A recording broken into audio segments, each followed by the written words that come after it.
Kevin Costner, Hollywood's most respected leading man, walked into what he thought would be a friendly late-night interview on Jimmy Kimmel Live to promote his latest project. Instead, he found himself in one of the most explosive confrontations in TV history. The tension was palpable, and by the end, security had to escort Costner off stage. The audience watched in stunned silence as the usually composed actor delivered a blistering takedown of Kimmel's show, exposing what he saw as the hypocrisy of late-night TV. The incident left everyone questioning what truly triggered Costner's outburst. The evening began like any other episode of Jimmy Kimmel Live, with the audience buzzing and the band warming up. Costner, known for his professionalism, sat across from Kimmel, but something felt off from the start. His jaw was tense, his eyes hard, a stark contrast to his usual charm. Kimmel, unaware of the storm brewing, opened with a sarcastic jab about Costner's new Western series, asking if he was beating a dead horse. The audience chuckled nervously, but Costner's response was icy. Instead of laughing, Costner leaned forward, his voice measured but dripping with disdain. He reminded Kimmel that he'd been making movies long before Kimmel's comedy career began. The audience fell silent, sensing this wasn't scripted banter. Kimmel tried to recover with a weak joke, but Costner wasn't having it. He accused Kimmel of inviting him on the show only to mock him for cheap laughs. The tension escalated quickly, leaving Kimmel visibly rattled. Kimmel attempted to pivot, asking about Costner's ambitious new project, but the actor wasn't interested in playing along. He launched into a scathing critique of Kimmel's career, contrasting his own decades of hard work with what he saw as Kimmel's reliance on scripted jokes. Costner's words cut deep, and the audience watched in shock as Kimmel's confidence crumbled. The usually quick-witted host fumbled for a response, his hands shaking. Costner stood up, refusing to let Kimmel cut to commercial.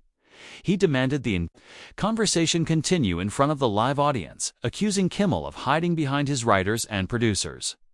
The crew froze, unsure how to handle the unprecedented situation. Costner's presence was commanding, his anger controlled but undeniable. He accused Kimmel of building his career by tearing others down, a charge that left the host speechless. Kimmel tried to regain control, insisting it was just entertainment, but Costner dismissed him. He called Kimmel's show amateur hour and questioned its value beyond cheap laughs. The audience, now fully engrossed, watched as Kimmel's face flushed with a mix of anger and embarrassment. Costner's words were calculated, each one landing like a hammer blow to Kimmel's ego. The actor didn't stop there. He accused Kimmel of being intimidated by real creators, people who risked everything for their art. The studio was electric with tension, the air thick with unspoken accusations. Kimmel's attempts to deflect fell flat, and Costner only grew more relentless. He painted Kimmel as a small man in a big chair, someone who'd never truly created anything of lasting value. Kimmel, desperate, tried to assert authority, telling Costner it was his show. Costner laughed derisively, dismantling Kimmel's claim. He pointed out that Kimmel's show was just reading jokes written by others to an audience trained to laugh on cue. The contrast between Costner's raw honesty and Kimmel's scripted persona was stark. The audience, once loyal to Kimmel, now seemed to side with Costner. Security guards hovered nervously, unsure whether to intervene. Costner, unfazed, turned his critique to the broader culture of late-night TV. He called it a system designed to humiliate guests under the guise of entertainment.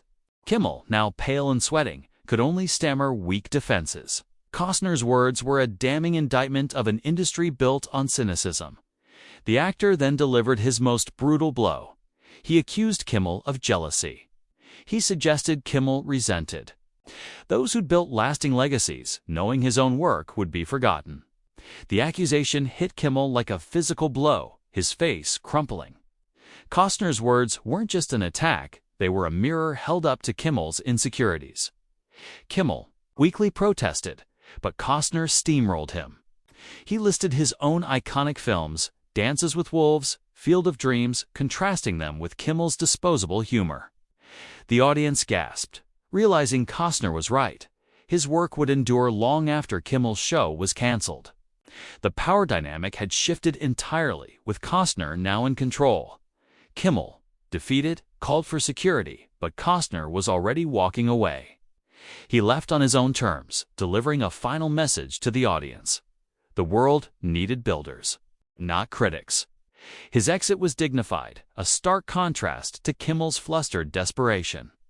The cameras lingered on Kimmel's stunned face before cutting to commercial. The fallout was immediate. Social media erupted with clips of the confrontation, and debates raged about late-night TV's toxic culture.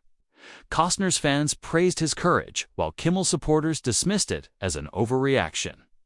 But one thing was clear: Costner had exposed an uncomfortable truth about the entertainment industry. Behind the scenes, Kimmel's team scrambled to contain the damage. Writers and producers huddled, unsure how to address the incident in future episodes. The show's reputation took a hit, with many questioning its treatment of guests. Costner, meanwhile, was hailed as a hero for speaking truth to power. The confrontation also sparked a broader conversation about celebrity interviews.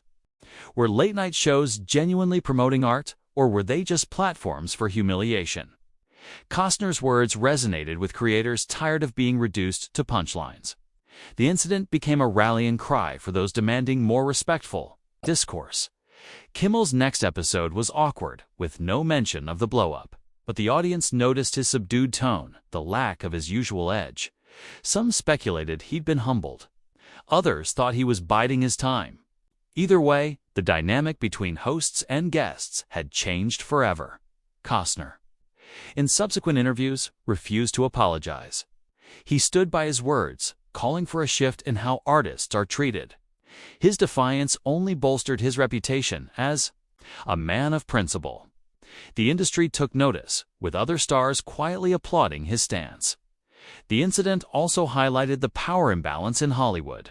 Costner, a veteran with nothing to lose, could speak freely. Younger, less established actors, however, still had to play the game. This duality underscored the systemic issues Costner had exposed. In the weeks that followed, ratings for Jimmy Kimmel Live dipped slightly, while Costner's projects saw renewed interest. The public's appetite for authenticity had been awakened, and Kimmel's brand of humor suddenly felt outdated. Critics analyzed the confrontation endlessly. Some saw it as a long-overdue reckoning for late-night TV. Others dismissed it as a celebrity meltdown, but few could deny its impact. Costner had shattered the illusion of late-night camaraderie, revealing its cutthroat underbelly.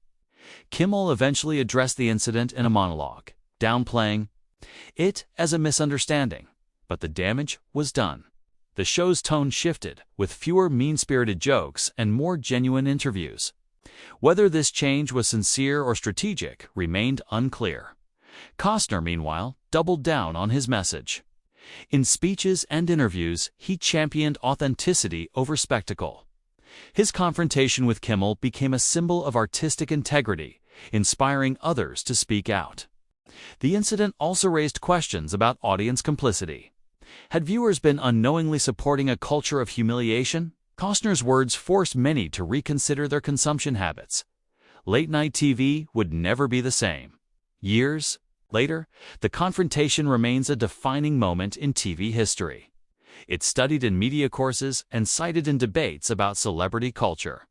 Costner's refusal to play along exposed systemic flaws, while Kimmel's stumble revealed the fragility of his persona. Ultimately, the clash was about more than two men. It was about power, respect, and the cost of authenticity.